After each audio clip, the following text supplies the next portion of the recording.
রাজনীতিকে একপাশে রেখে দেশবাসীকে বন্যা দুর্গতদের পাশে দাঁড়ানোর আহ্বান জানিয়েছে বিএনপি।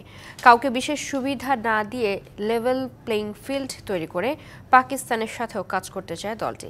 রাজধানীতে আলাদা অনুষ্ঠানে এসব কথা বলেন দলের স্থায়ী কমিটির সদস্য সালাউদ্দিন আহমেদ ও আমির খসরু মাহমুদ চৌধুরী।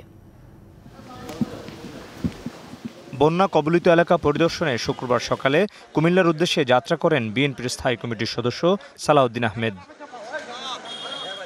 এর আগে সাংবাদিকদের সাথে আলাপকালে বিএনপির নেতা অভিযোগ করেন কোনো ধরনের পূর্বাভাস ছাড়া বাঁধের পানি ছেড়ে দিয়েছে ভারত। আমরা এখন রাজনীতি এবং অন্যান্য যেগুলো আমাদের বিষয়াদি আছে এগুলোকে এক পাশে রেখে ত্রাণ তৎপরতায় আমরা মনোনিবেশ করব।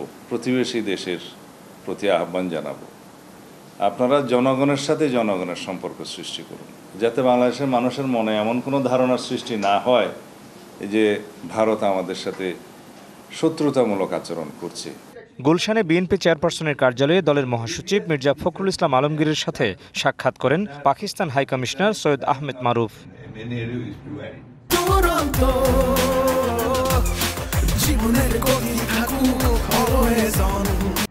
বৈঠক শেষে স্থায়ী কমিটির সদস্য আমির খসরু মাহমুদ চৌধুরী জানান, বাণিজ্য, অর্থনীতি ও আঞ্চলিক সহযোগিতায় পাকিস্তানের সাথে কাজ করবে বিএনপি। বাংলাদেশে আমরা লেভেল প্লেইং ফিল্ড এখন হতে যাচ্ছে এবং এই লেভেল প্লেইং ফিল্ডে কম্পারেটিভ অ্যাডভান্টেজের ভিত্তিতে যাদের যেখানে অ্যাডভান্টেজ আছে সেখানে আমরা একে অপরের সাথে সহযোগিতা করব বিটুইন দুই দেশের মধ্যে এবং পুরো রিজিয়নের মধ্যে আমরা সহযোগিতা করব। বিশেষ করে দক্ষিণ এশিয়ার রিজিয়নটা সবচেয়ে লিস্ট ইন্টিগ্রেটেড। এদিকে জাতীয়তাবাদী মোটর চালক দলের প্রতিষ্ঠা বার্ষিকী উপলক্ষে বিএনপির প্রতিষ্ঠাতা জিয়াউর রহমানের কবরে শ্রদ্ধা জানান দলটির চেয়ারপারসনের উপদেষ্টা জয়নুল আবদিন ফারুক। Mohammad Hussain, DBC news, Dhaka.